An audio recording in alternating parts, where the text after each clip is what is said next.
When pain enters our lives, whether physical, emotional, or spiritual, it can feel like we're walking through an endless valley. In those moments, we desperately need the light of God's Word to guide us toward healing and hope.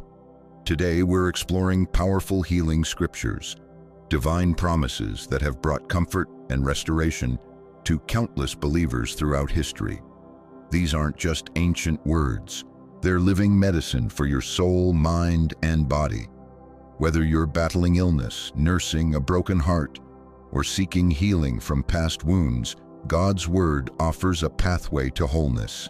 Let's dive into these healing scriptures together and allow God's promises to begin their restoration work in our lives. Verse 1, Psalm 103, 2-3. Praise the Lord, my soul, and forget not all his benefits, who forgives all your sins and heals all your diseases. Notice how healing and forgiveness are mentioned together in this passage. David reminds us that the same God who offers spiritual healing through forgiveness also has the power to heal our physical bodies. This scripture doesn't just suggest that God can heal some diseases or might heal under certain conditions. It boldly declares that healing is part of his very nature. When we praise him, remembering all his benefits, we're reminded that healing flows from who he is, not just what he does. Verse 2, Jeremiah 17:14. Heal me, Lord, and I will be healed. Save me, and I will be saved, for you are the one I praise. There's something powerful about Jeremiah's confidence here. He doesn't question whether God can heal him. He simply asks and then declares the outcome with certainty. I will be healed. This prayer teaches us that healing ultimately comes from the Lord. While doctors, medicine, and treatments have their place, Jeremiah reminds us to look beyond human solutions to the ultimate healer. When we make God our primary source of hope, our perspective shifts, even in the midst of our waiting. Verse 3, Exodus 15:26. For I am the Lord who heals you. In Hebrew, this name of God is Jehovah Rapha, the God who heals. This isn't just something God does, it's who he is. His very identity is wrapped up in his healing nature. What comfort there is in knowing that healing isn't just an occasional miracle God performs, but a core expression of his character. When we pray for healing, we're not asking God to do something unusual or out of character. We're inviting him to express his very nature in our situation. Verse 4, Psalm 147:3. He heals the brokenhearted and binds up their wounds. Not all wounds are physical. Some of our deepest pain comes from broken relationships, betrayal, loss, or disappointment. This verse reminds us that God is just as concerned with our emotional and spiritual healing as he is with our physical well-being. The image here is beautiful.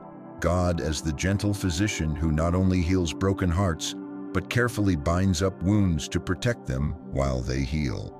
If you're carrying emotional scars today, know that God sees your pain and offers his tender care for those invisible wounds. Verse 5, James chapter 5, 14-16. Is anyone among you sick? Let them call the elders of the church to pray over them and anoint them with oil in the name of the Lord. And the prayer offered in faith will make the sick person well. The Lord will raise them up. If they have sinned, they will be forgiven. Therefore confess your sins to each other and pray for each other so that you may be healed. The prayer of a righteous person is powerful and effective. This powerful passage reveals God's practical pathway for healing within the community of faith. Notice that healing isn't presented as a solitary journey, but one we undertake with others. There's something powerful about allowing trusted spiritual leaders to pray over us, believing together for breakthrough. James also highlights the connection between physical and spiritual healing. Sometimes our physical bodies experience the consequences of spiritual issues, and complete healing may involve confession and spiritual renewal. This doesn't mean all sickness is the result of sin, but it does remind us that we are whole beings. and true healing often addresses body, mind, and spirit together. Verse 6, Isaiah 53-5. But he was pierced for our transgressions, he was crushed for our iniquities. The punishment that brought us peace was on him, and by his wounds we are healed. This prophetic glimpse of Christ's sacrifice reveals something profound. Healing was purchased at the cross. The same sacrifice that secured our forgiveness also made provision for our healing. By his wounds we are healed. While Christians may debate the full implications of this verse for physical healing, one thing is clear. Jesus suffered physically so that healing, in all its forms, could be made available to us. Our healing matters so much to God that it was included in Christ's redemptive work. Verse 7, Proverbs 4:22.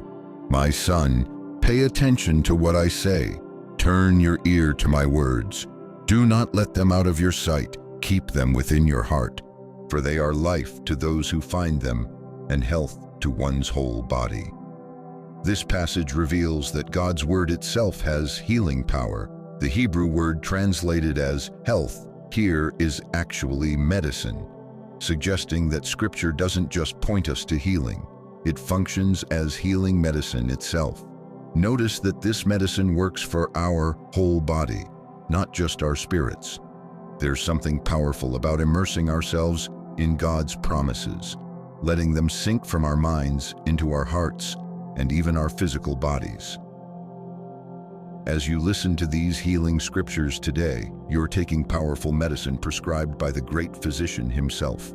Verse 8, Psalm 30, verse 2, Lord my God, I called to you for help, and you healed me. In just 10 simple words, David tells a complete healing testimony. He was sick, he cried out to God, and God healed him. Sometimes we complicate healing with formulas and techniques, but David reminds us of the beautiful simplicity of bringing our need directly to God. This verse also speaks in the past tense, you healed me. There's power in looking back at what God has already done. If you've experienced God's healing touch in the past, let those memories strengthen your faith for whatever you're facing today. And if you're still waiting for healing, this testimony reminds you that countless others have walked this path before you and found God faithful. Verse 9, 3, John chapter 1:2. Dear friend, I pray that you may enjoy good health and that all may go well with you, even as your soul is getting along well.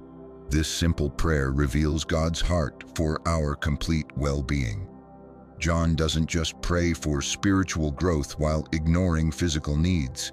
He prays for harmony between body and soul, complete wholeness.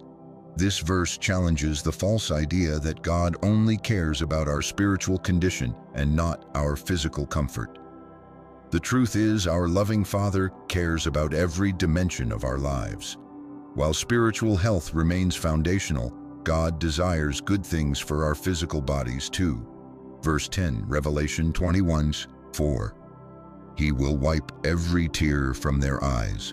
There will be no more death or mourning or crying or pain, for the old order of things has passed away. We close with the ultimate healing promise, complete restoration in God's eternal kingdom. This verse reminds us that even when healing doesn't come in the way we hope for in this life, it will come perfectly and permanently in the next. For those battling chronic illness or grieving loved ones who weren't healed on earth, this promise holds special comfort. Our present suffering is temporary. The day is coming when God Himself will wipe away every tear and pain will be permanently banished from our experience. These healing scriptures remind us that God is deeply concerned with our wholeness, body, soul, and spirit. While healing sometimes comes instantly through miraculous intervention, it often unfolds as a journey, a progressive restoration that happens as we cling to God's promises and allow His word to work within us.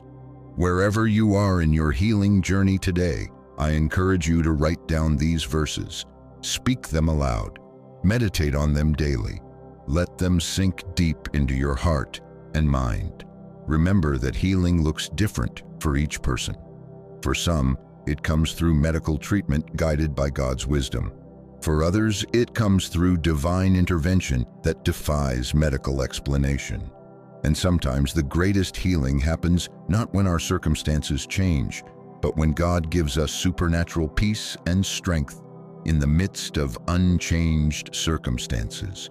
Whatever form your healing takes, know this: the God who created you cares deeply about your pain and is working, even now, to bring restoration in His perfect way and time. If this video has brought you comfort, please share it with someone else who might be walking through a season of pain, and let us know in the comments how we can pray for your healing journey. Until next time, may the God who heals be especially near to you today.